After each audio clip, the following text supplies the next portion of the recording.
Welcome to episode 6 of our History of Cancer series, following the book The Emperor of All Maladies. Now that anesthesia and antiseptics were being developed in the late 1800s, we entered into about a 100-year span between 1850 and 1950, where physicians attacked tumors with vigor. Sometimes too much vigor. Sometimes when working on a patient with cancer, removing the tumors would work to cure the cancer, although sometimes the patients would relapse, and physicians didn't know why. In 1860, in London, Charles Moore noticed this and began to plot the data of the tumors, their margins of surgery, and the reoccurrence spot by drawing dots on a diagram of the breast. He found that the reoccurrence of cancer seemed to be right around the surgery site. Thus, he concluded that surgeons were not taking out enough of the cells and leaving essentially the cancer's roots behind. This led to a time of aggressive and radical surgeries that would push the envelope and in some cases too far. One does not simply think of radical surgeries without thinking of William Halsted. Halsted entered the world of surgery at a time when humor theory was still around and the need for hygiene around medical surgeries wasn't widely known. This is vividly depicted in the book as a time where a surgeon would keep a scalpel on him, and if he dropped it, he might just dust it back off before using it on the next patient. Halsted had visited Europe in 1877, where he was able to see the new emerging surgical techniques and medical development, taking him from the humor theory he had been learning and expanding it to this new age and way of looking at medicine. Here I would like to shout out a few honorable mentions of physicians breaking through into this new age of medical learning at the time. A Viennese surgeon named Theodor Billroth did much like we discussed Vesalius did in a previous episode of mapping out the specifics of anatomy. Where Vesalius was mapping the overall anatomy of a body, Billroth specifically studied the abdomen in the 1880s to find safe routes to use for surgeries. Because cancer is unique and disfiguring to the body, Billroth found that he often had to get creative after removing tumors to stitch together what was left over in a functioning way. For example, in part of his work with stomach cancer, he had removed the bottom portion of the stomach in a client and then had to stitch the remaining part of the stomach directly to his intestines to keep functionality. Hans Chiari, known for his work on the deconstructed anatomy of the liver, Anton Wölfler, who dissected the thyroid gland, and Richard von Volkmann, who worked with breast cancer tumor removals, whom Halsted learned much from during his trip. When Halsted returned home, he performed the first successful gallbladder removal in America from his own mother, and even did a blood transfusion to his postpartum sister.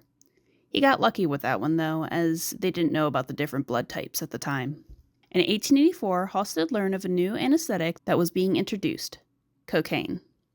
He decided to inject himself with it first before using it on patients, and thus his cocaine addiction was born, which only added to his manic madman energy he already had going for him. Eventually, he went into rehab, where they used morphine to try to treat him.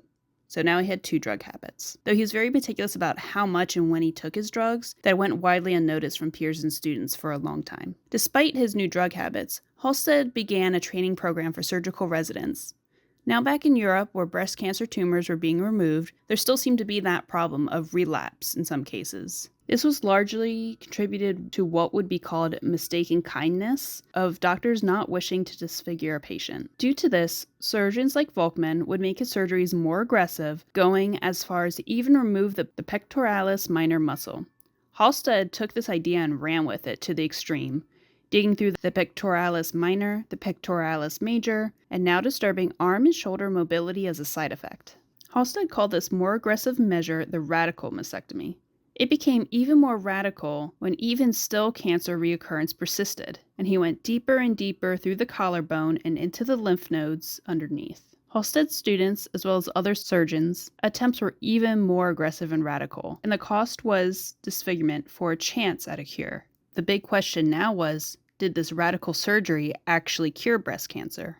To determine this, they needed to track the long-term survival over the years of their patients. The outcome was that basically it depended on how much the cancer had progressed and spread specifically to the lymph nodes before the surgery. So those with metastatic cancers that had spread to the lymph nodes, did not benefit, no matter how much digging they did, while those with local tumors did benefit. So in essence, Halsted's one-size-fits-all radical mastectomy was way too aggressive and disfiguring than needed for local tumors, and was unhelpful and just added to the patient's misery in the metastatic patients, the worst of both worlds. Surgeons would take on this radical and aggressive style of surgery more like a competition. At times, they were more focused on their margins rather than curing the patients. Though this wasn't always a bad thing, as it encouraged some advancements in cancer tumor extraction, such as Halsted's assistant Hugh Hampton Young, who created an operation for prostate cancer by removing the entire prostate gland in 1904, a version of which is still used today for localized prostate cancer. Another one of Halsted's students, Harvey Cushing, who in the early 1900s worked on extracting complicated brain tumors including glioblastomas, and Evarts Graham, who removed a lung afflicted with cancer. Halsted's radical mastectomy forced medicine to ask a painful question: how much is too much in the name of a cure? Were surgeons saving lives or sacrificing them to prove a point?